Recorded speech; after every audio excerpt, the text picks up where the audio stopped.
Hello students. देखिए students, ये class BSc third year के स्टूडेंट्स के लिए है।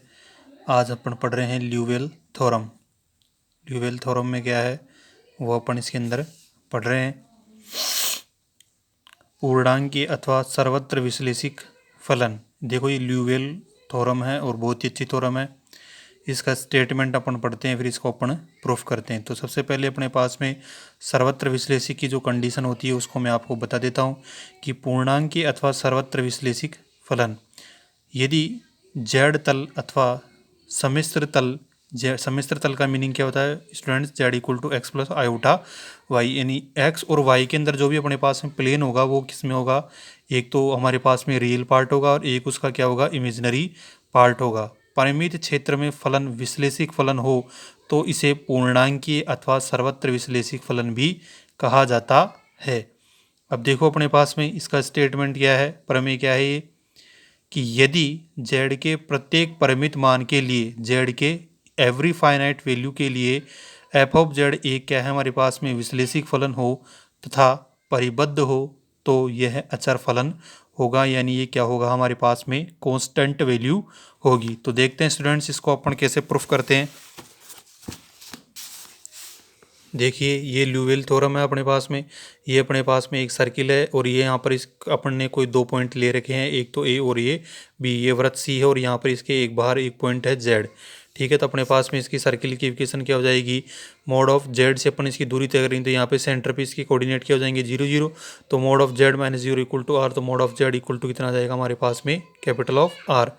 तो चित्र में मोड ऑफ जेड अपन ऐसे सर्किल का इक्वेशन ले रहे हैं जिसका सेंटर क्या है? 0 है। तो यहाँ पे mode of Z minus 0 equal to R, तो implies by mode of Z equal to R से परिभाषित परिभाषित जेड तल में एक बड़ा वृत्त है।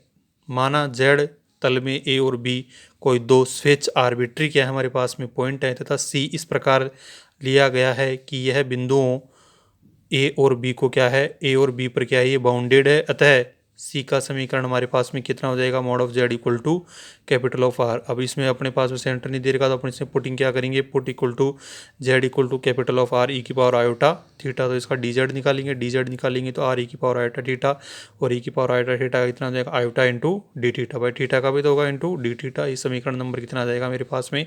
2। अब दिया गया है कि फलन एफ ऑफ जेड जेड के प्रत्येक मान के लिए क्या है हमारे पास में? परिबद्ध है। तो परिबद्ध यानी ऊपर से भी परिबद्ध होगा और नीचे से भी परिबद्ध होगा। तो अपन इसको क्या कर देंगे कि mod of z, mod of F of z less than equal to कोई मैंने इसमें एक वैल्यू मान ली लैम्डा। ठीक है, इसको समीकरण नंबर 3 दे दिया। ठीक है, अब बिंदु ए के लिए कोसी समाकलन सूत्र से, कोसी समाकलन सूत्र क्या होता है हमारे पास में? कोई भी बिंदु जैसे एफ ऑफ ए दे रखा है तो अपन यहाँ पे पॉइंट क्या लेंगे?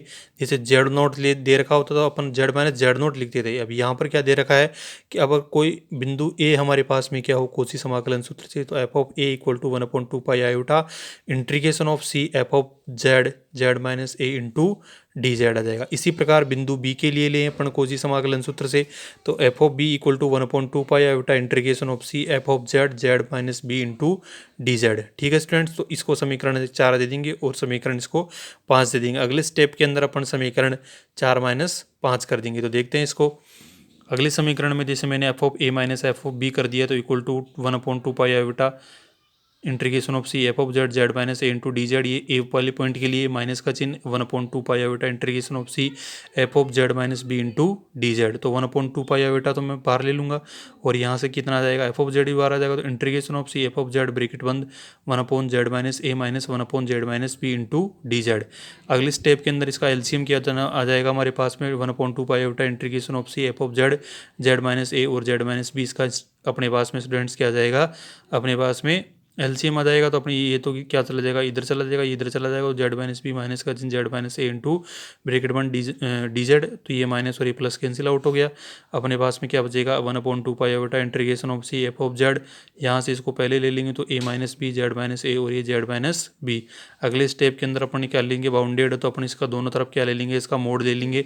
इसका मोड लेने पर अपने पास में mode of F of A minus mode of F of B mode of 1/2 pi iota integration of C अपने पास में a minus B upon Z minus A into Z minus B bracket बंद into F of Z. तो अपने पास में जैसे ही अपन इसको क्या करेंगे भाई, इस मोड को अंदर लेके जाएंगे तो अपने पास में किसमें कन्वर्ट हो जाएगा, ये लेस देन इक्वल टू के अंदर कन्वर्ट हो जाएगा। तो 1/2 pi iota integration of C mode of A minus b f of Z Z minus A into D z. अपने पास में मोड ऑफ आयोटा का मान कितना होता है 1, ठीक है। तो less than equal to 1/2 pi integration of c a minus b mode of F of z into mod of D of z mod z minus a mode of Z minus b, ठीक है।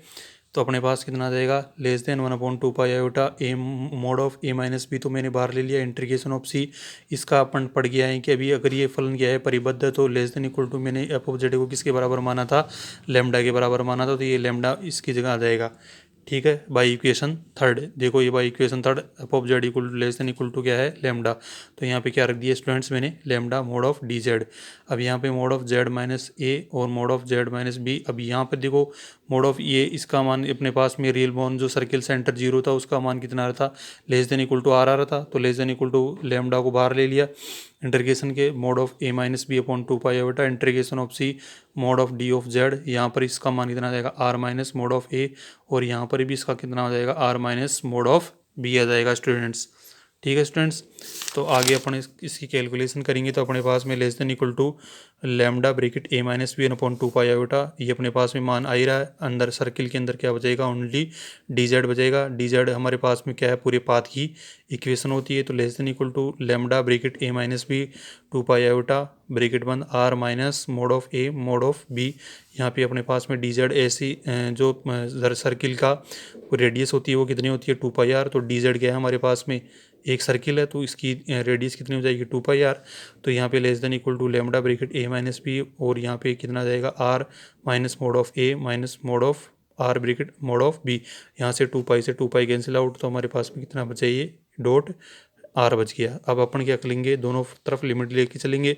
इधर क्या चल रहा था, mode of F of A minus mode of F of B, तो यहाँ पे limit of R tends to इन मैंने क्या ले ली, जीरो ले ली। तो अपने पास में कितना आ जाएगा, f of b minus f of a less than equal to कितना आ जाएगा, लेमडा ये वाला चल रहा है जो हमारे पास में A minus B dot of are bracket बंद R minus mode of A bracket R minus mode of B. तो अपने पास में limit of R tends to zero लेने पर ये पूरा पार्ट तो क्या हो जाएगा स्टूडेंट्स, जीरो हो जाएगा। तो अपने पास में रिमाइंडर क्या बचेगा, mod of F of A minus mode of F of b less than equal to ये पूरा पार्ट्स जीरो। तो अपने पास में कितना आ जाएगा, ये f of A minus f of b equal to zero, अर्थात हमारे पास में दोनों ही पार्ट्स क्या हो गए, हमारे पास में इक्वल आ गए। यानी एफ ऑफ ए बराबर कितना आ गया, एफ ऑफ बी। अर्थात किन्हीं दो स्वैच्छिक बिंदुओं पर फलन का मान क्या था होता, कैसा होता है भाई, समान होता है। स्वैच्छिक बिंदु ही तो है हमारे पास में, यानी एफ ऑफ ए और एफ ऑफ बी क्या है हमारे पास में, स्वैच्छिक बिंदु है। और स्वैच्छिक बिंदु ही हमारी क्या आ गई भाई, बराबर आ गई। तो हम क्या करें कि अपन ये जान गए कि ये क्या है, एफ ऑफ जेड क्या है हमारे पास में, एक अचर फलन है स्टूडेंट्स, ठीक है। तो ये बहुत इंपॉर्टेंट थ्योरम है, इसको आप बार बार प्रैक्टिस करिए, इसको बार बार आप मतलब पढ़िए इसको, इससे आपका अभ्यास अच्छा हो जाएगा। बाकी के अपन क्वेश्चंस और थ्योरम्स कल देखते हैं, तब तक के लिए थैंक यू सो मच।